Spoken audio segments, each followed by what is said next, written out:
It's about faith to believe. It's about hope to receive. It's about love to give life. It's about transplant life with me, Miss Vinnie. Hey everyone, welcome to About Transplant Life live from Pasadena, California. I am your host, Miss Vinnie. 9 years ago, I became a grateful heart transplant recipient with a miraculous story to share with you about the power of love.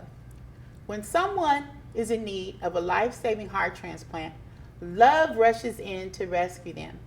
The kind of love that it takes to be a prayerful caregiver, a dedicated medical professional, or to run a nonprofit with your brother who is a heart transplant recipient. These are the passionate stories that we share on About Transplant Life. Today, we are honoring the dynamic duo that is changing lives and raising awareness of the importance of organ donation through their nonprofit organization, the Young at Heart Foundation. Together, Mike Young and his devoted sister, SONYA YOUNG-JIMENEZ, go above and beyond to make a huge difference in the lives of children and their families who are waiting for a life-saving organ transplant in Los Angeles, California. And we're going to talk about it.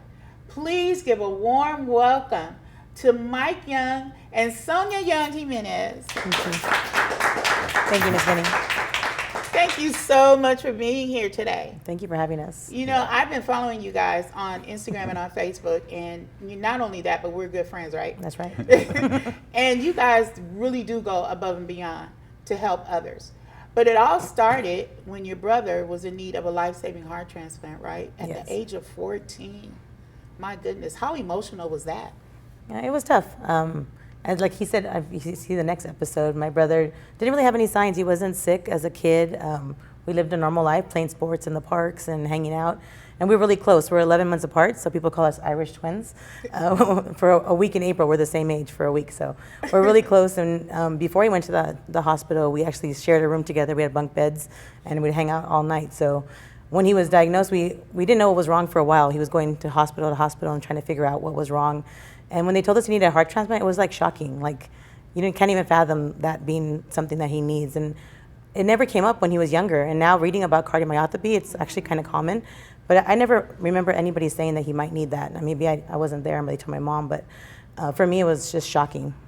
Yeah, it truly was. And cardiomyopathy is when your heart is enlarged, it's too big. Too I was big. diagnosed with that, but I was 35 years old at the time. Mm-hmm. So for him to be so young, was Mike, were you born with a heart defect? Did something happen when you were 1 year old? I wasn't born with it. They found it when I was about one, so they can't say I was born with it. But to my knowledge, there's no signs. I mean, I probably got a cold or something, but to be honest, I'm not sure. Yeah. As a child, he went home fine. So When did you receive your life-saving heart transplant? March 11th, 1996. So how many years has it been? It's 28 years, almost 29 in March. And that's incredible for it to be almost 30 years pretty soon. Yeah, Yeah. getting there. Yeah, that's great. And so what would you say, SONYA, has been the most difficult part of this transplant journey thus far, watching your brother go through this? I think for me and my mom, I think we're his biggest supporters. We're always there for him. But when we hear something else, like later on, we'll talk about his story more, but he gets diagnosed with cancer. My mom says, like, how much more can he go through? And I think we're so lucky that he's not someone that's woe is me. My brother's like, okay, I got to tackle this next thing. And we're the ones crying. He's like, if it was you that had what my brother has, I'd be such a baby. But he handles it in stride, and he's such a warrior. He doesn't really complain. Never once when he was in the hospital did I hear him complain or say why. He just would be like, he'd be grumpy because he's a little grumpy, but but he would never complain or question it. He just kind of says, I'm going to roll with the punches. And so, did he teach you? Did you learn a lesson from him? Him being so courageous? I think I'm still learning. Yeah, we have different strengths. It's funny because if you know us, we're different, but we're similar. But I learned a lot from him. I think when I'm faced with medical challenges, I'm a big baby, and I just think of him like, okay, Mikey's been through so much, like I can do this, So I just think he gives us this courage that you don't see everyone have. And I also we know a lot of transplant patients. My brother is in a lot of communities online, or he meets a lot of people. And a lot of people have a lot of despair, a lot of sadness, or it kind of takes over their life and they let it. And Mike really doesn't. He's like, oh man, why are people like that? Like, he gets kind of mad, and it kind of fuels him to be like, I want to do something else, or let's do more, you know? So I really think it's an inspiration for everybody. Absolutely. You come from a family of faith, trust, and belief. As a matter of fact, that's your motto, right? So how important is prayer in your everyday life? Prayer is important. I mean, like, my brother and I both went to Catholic school. We grew up going to Catholic school. And I feel like my spirituality's changed as I've gotten older. I feel like I have a different relationship with God. I'm not like a church goer, but I do feel like I have that relationship with him. And I feel like we're so blessed that, like, you have to have faith. You have to have trust. God's been such a big part of our life. My mom is always the one keeping us turning to God when we need him. And, you know, we did a show with Mike alone a few days ago. And so he was telling me that the church was very supportive during his transplant journey. You know, how encouraging was that for you? We grew up in St. Dominic's, is the church that we all went to. We married there, got baptized there. So it's just a great community, and a really small community. Eagle Rock's a small community, so a lot of the families were really supportive. The priest, everybody would always go see him. I think Mikey's always had a lot of support. Even our dentist, like, we still have the same dentist, and he would go and do teeth cleanings for Mikey. I mean, being in there 6 months, we went through so many seasons of holidays and birthdays and everything in the hospital. It became like a second home for us for a while. Let's talk about that. What was that like for you? It was tough. See, now you make me cry. It's okay. Yeah. Because it's hard to see your loved one go through that, right? And, you know, all hooked up to the machines, and he can't go home until he gets the, you know, that life-saving heart transplant. And that was the most difficult part for me, you know, going to the hospital. Aww. It's okay. Going to the hospital and then having them literally say, you cannot go home. Right. You can't leave the hospital until you get this life-saving organ transplant. Yeah. That must have been very challenging for you. Yeah, I think it is. I think as a sibling, you're used to your brother being there with you. So I just remember being in the car. My mom would stay a lot, so she wouldn't be home with us either. And for me, I was like a 15-year-old girl, so, you know, driving home and staying, me and my dad would just be driving home, and he wouldn't be with us. So, yeah, I think it was hard, especially us having like the same room for a long time before he had his transplant. Sorry. It's okay. You want your tissue? Yeah, I have my little secret tissue. Yeah, so we would stay up like late at night just talking. That was our thing. Like, we were so close in age, so we had all the same friends and gossip at night, and that was like our reminiscence of the day at school, you know. And not being able to have that was tough. But we were there. We tried to be there as much as possible, and still trying to have a normal childhood. Yeah. And how normal was your childhood with Mike, though? I'm lucky. I have a great family, and my mom tried to make it as normal as possible. I still participated in sports and school and did a lot. And then we'd always be at the hospital just with him afterwards. So we tried to make it as normal as possible, playing games with him. And luckily, we had our close friends, who are my friends as well, my brother's best friends, who were there a lot with us at the hospital. So it kind of became just the second place we hung out. And you have a huge support system, and that's We do. Amazing. So now, how does it feel that he's on the other side of all of that? He is and he isn't, right? He's still going through his challenges, but I think Yeah. from the transplant aspect, if you didn't know, you wouldn't know nothing's wrong with him. So. I know, unless because he takes it, like you said, like a champion. Right, yeah. Because you're also on dialysis right now and on the kidney transplant list, right? Yeah, I got relisted about 1.5 years ago, and on dialysis 3 times a week. He doesn't complain about that either. He's stuck in dialysis for almost 4 hours every other day, and you just, I gotta go. I'll meet you afterwards, and we'll go afterwards. So, yeah. No guess. Gotta go, right? Yeah. You gotta go. So what motivated you guys to start this amazing nonprofit, the Young at Heart Foundation? And you know, it's much more than a nonprofit organization. It's actually a ministry of hope to pediatric transplant patients and their families, because you work closely not only with the children, but their parents as well. Right. So, Sonia, what is your role at the Young at Heart Foundation? I do what my brother wants. It's funny, my brother, whenever he always has ideas. Even when we're little, we'd joke that Mikey always had ideas to do things, and I'd just be pulled around to help him do it. So whenever he has something, I'm right there on board to support him. And with this foundation, I really felt like it was something he's been wanting to do for a long time, and I had to be there. And it's a labor of love because it's a lot of extra work, and I have a full-time job, and I'm very busy, but I make time for it with him. Although sometimes I'm like, boy, one more thing you got me doing, because he doesn't want to do little things, right? He wants to do big. Yeah, he wants to go big. So I have to be ready for these big projects or big ideas that he has. But it gets me excited. I think it's so great. This foundation. If we had someone like Mike when we were in the hospital to be able to talk to and to hear their story, I think it would have helped us so much. Important. And unfortunately, when you're in the hospital, I remember being there when Mikey was there, and a lot of kids would pass away. A lot of people didn't make it through the transplant journey. So to be able to see him almost 30 years out, and like if he walked in right now, I'd be like, wow, that's amazing. Like, look at this guy. So he makes these connections with the families that is so special.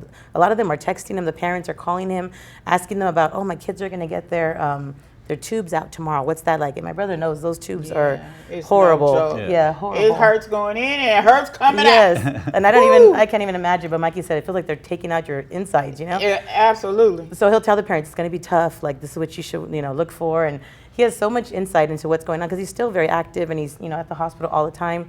That I feel like it's just a great connection. I think that's where the faith and the hope comes in because he provides that for those families. Absolutely. So is that where the foundation began, with the personal visits? Well, I used to visit after my transplant. They used to ask me to visit families like Before the foundation, yeah. yeah, way before. And through the years I've been doing that, and and then I always wanted to give I knew it was gonna be for pediatrics, and I was really trying to figure out like what exactly it was gonna be. And then that kind of took its own road. Took a long time, like a lot of I just kind of tried to make it make it perfect. And it wasn't until after my cancer that I was like, all right, I'm starting it. Like, by this date, it's going to happen. So he battles cancer, and then he decides to start a nonprofit organization. Well, I think COVID and cancer, we also lost some cousins and some close people to us that were really young. And Mikey said, if I keep waiting, like, I'm not going to do this. So it was kind of like a catalyst to get him to go, because I think he'd been thinking about it for a long time. But then, that push to like actually, a lot of people think about stuff and don't do it. But he finally said, like, let's do it. Like, we don't know if we're going to be here tomorrow. So that's what pushed him. So he was able to go.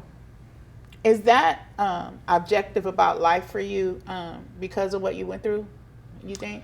Yeah, definitely. I mean, I'm sure, I can't say how much it plays a role, but I'm sure it plays a huge role, because I don't think about it like that. I just think about, like, I'm good. I'm healthy enough to go do stuff, and I'm gonna go do it.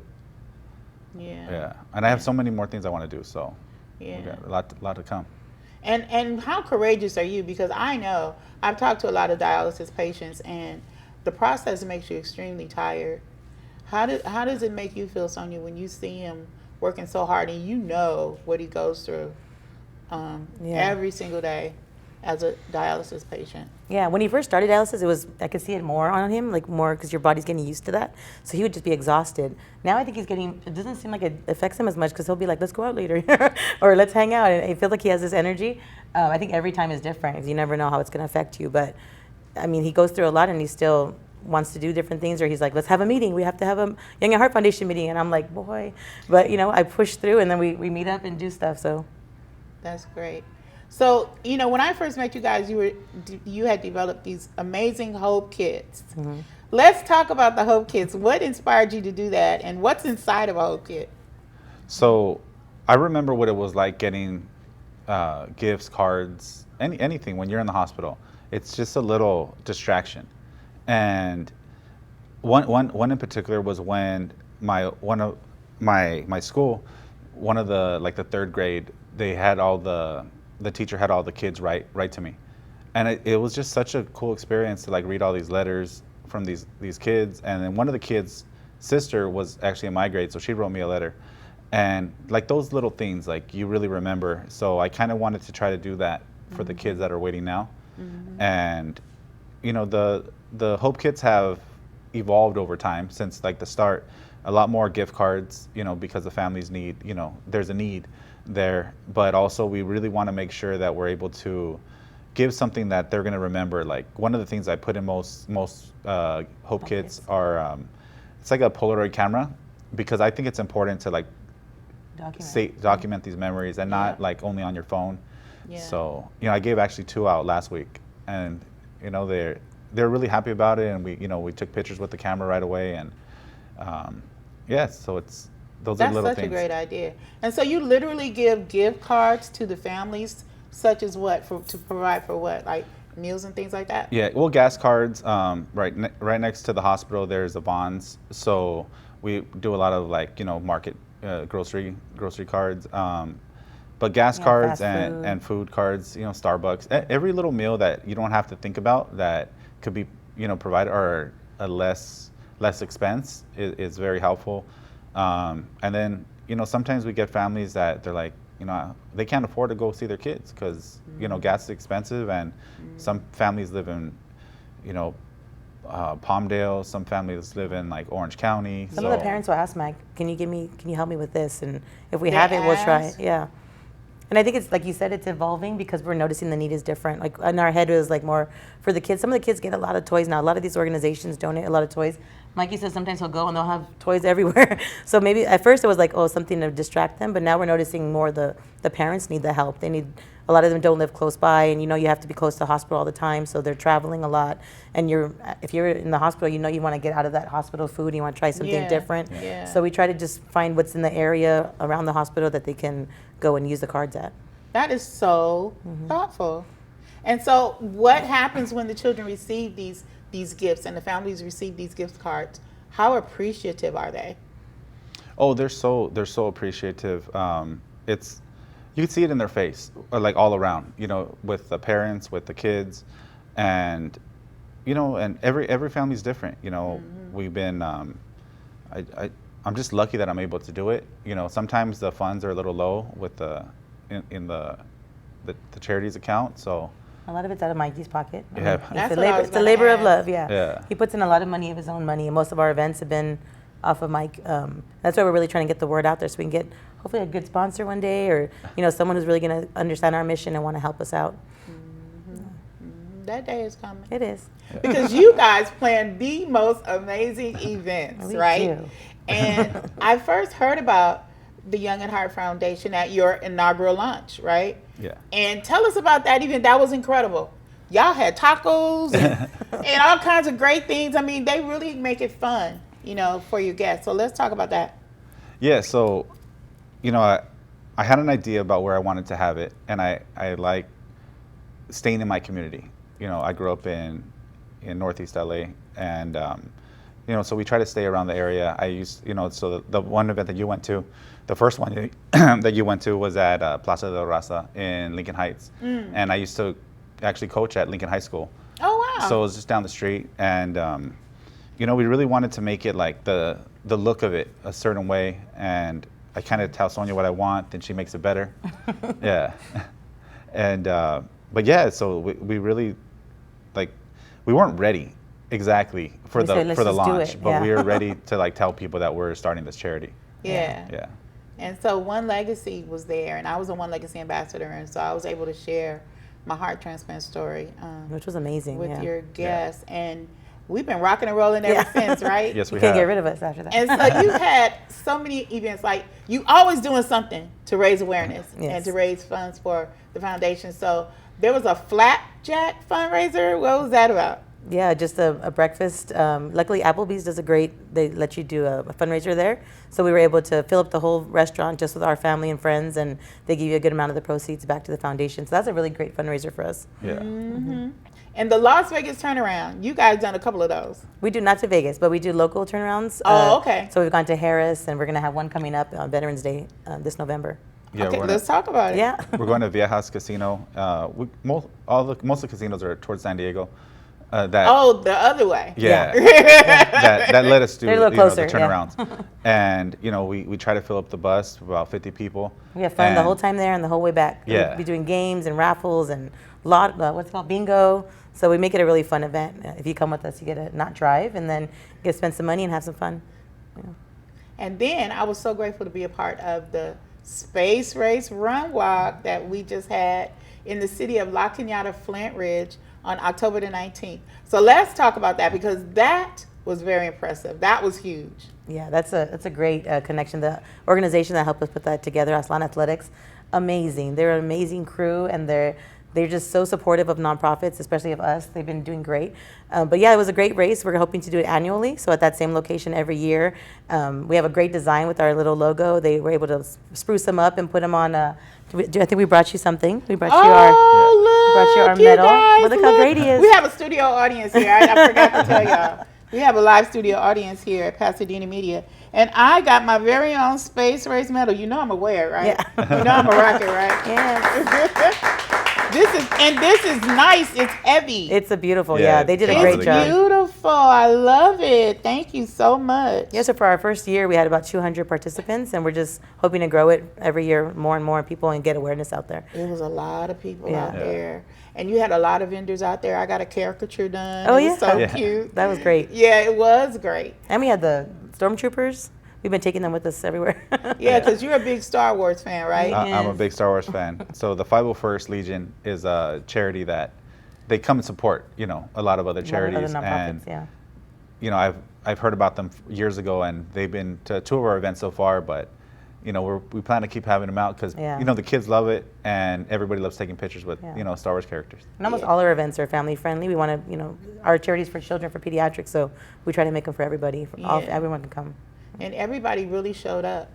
So what would you say, before I go into that, I want to talk about Kidney Week in San Diego. You just went to Okay. Kidney Week. Yeah, I was deal. asked to speak Yeah. at ASN Kidney Week. this I year. never heard of Kidney Week. I didn't know anything about it. So let's talk about that. What is Kidney Week? I'm not 100% sure. I really didn't even know. Like, they started reaching out to me probably in December, and then I reached out to my nurse practitioner at dialysis, and she was like, "You have to do it. It's the biggest event that we have, for kidneys." Yeah. Yeah. And I was like, okay, and then it still took me like up until a couple weeks ago where I found out what exactly they wanted our panel to talk about. Our panel was on cancer and transplant. So if you have cancer and you need to get listed for transplant, there's a lot of criteria that comes, so even for the kidney cancer, they usually want you waiting 5 years before they relist you. And so, but every cancer has a different wait time. And it's not set in stone, but there's kind of the average that they go by. And I mean, even for me, usually I wouldn't have been listed up until 5 years post-transplant, but my doctors and my team were able to, do it about 2.5 years out. And that's what they're talking about. They're talking about how there shouldn't be a standard. It should be really based on each hospital. Case, yeah. And I was the one patient side of the the panel, and the rest were a bunch of were doctors and a lot of research, research doctors. Mm-hmm. And one of the doctors was from Australia, and then the rest were from all over the country, and that are leading the way in cancer and transplant. Transplant. Yeah, because they're connected, unfortunately. Because Yeah. a lot of them, Yeah. suppressant medications that we take, that I take, that Mike takes, Yeah. they say can cause cancer. And, I've just been, I bless my medication. I bless it. I declare that I will have no side effects. I will not have cancer. Just like I bless my food and everything else I put in my mouth. I bless my medication. Y'all better stop playing with me. Because I do not want to go down that road. But unfortunately, that's something that you experience, and I'm so glad you're on the other side of it. Yeah. Thank you. Yeah, and now you could talk about it. You could, you Yeah, could it was. share that. I mean, my doctors were on top of it. So they They caught it fast. They caught it early, and then they had a game plan right away. COVID did, slow down the game plan a little bit, but not enough, not that bad. And, and then I also got skin cancer a year ago, and the doctors again at USC Keck were amazing, and That's my hospital too. I know. We have so much in common. I know, right? Yeah. Yeah. I guess one of the good things about him is he always is on top of his appointments, and we've heard of other patients who don't do their take medication or who don't follow up with the doctor. And Mike's always been like, I'm gonna do what they say. I'm gonna go to this appointment, and I think that's why they've been able to catch these things so fast. Yeah. I know some of those people too, and they're no longer with us. Yeah, Yeah. unfortunately. So compliance, right? Yeah, it's so They important. beat us over the head with that Yeah. word, compliance. Yeah. But it's so important, Yeah. that we follow up and we do our due diligence Yeah. to stay healthy and stay alive. Right. Right. So after all that you've experienced, what would you say? Why do you work so hard to help children and their families? because I was in that position before, and I know what it would have been like to meet somebody like me. Not need somebody like me, but somebody who's been as far out as I have. And, you know, if I could bring some hope to, you know, some families, it's just by going to visit them and you know, getting a couple $100 gifts, it's, why not, you know? And it's amazing to see their faces when you do that stuff. What would you say to parents who have taken the most tragic time of their lives to generously give the gift of life to save others? What would you say to someone who was in that situation and was considering being an organ donor family? What would you say to them? How important is that? It's so important that we have donors, and if they, I mean, you have to be okay with the decision that you're making. You have to be at peace with it, you know, and that's very important. I'm not the kind of person that really says, you know, I know people that don't want to be a donor, and that's perfectly fine if that's not what you're about, you know, but I do know when you meet more people and you hear more stories, it opens your mind to it, and I think that's what we're trying that's to do. our mission. Yeah.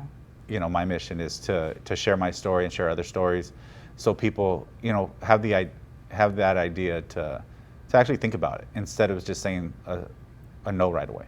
Yeah, to understand that it really works. Yeah. That organ donation truly saves lives, and it's so important that we say yes to organ donation. So what's next for the Young at Heart Foundation? What's next? I know you got a spectacular event Yeah. lined up. I already know. So we're starting to plan our gala for next year, and that's going to be our biggest event. We do have our space race that we're going to do. It's going to be annually, but our gala is a big thing that we're working on. We're looking for sponsors for that event right now, and that's where honestly all We our want to go focus big, is. so you know we need money. Yeah, that's where all our focus is right now. It's for The next gala will year's be gala. our next big one, yeah. And Yeah. what month are you going to do that? Because I want to have you come back and talk about it. We're looking at April. We're looking at April right now. Yeah. Okay, I'm excited. Yeah. I'm excited. Thank you so much, Mike Thank you for and having Sonya, us. for all that you do for children and their families during one of the most difficult times of their life. And like I said before, it is truly a ministry of hope. You bring hope and healing to families. And so we're going to continue to pray for you. And we're going to ask that God bless you with all the sponsors that you need. That's right. Right, to make this work keep going forward. So thank you so much Thank for you. being here. Thank you for having Thank us. you for having us. So for more information about the Young at Heart Foundation and the incredible work that they do, please visit their website at youngatheartfoundation.com. That's youngatheartfoundation.com. You know, organ donation truly saves lives. It saved my life. It saved my friend Mike's life. So for more information about how you can become a donor hero and help save lives, please visit our website, abouttransplantlife.com. And also follow us on Facebook, Instagram, and YouTube at About Transplant Life. God bless you. Thanks for watching. Until next time, peace.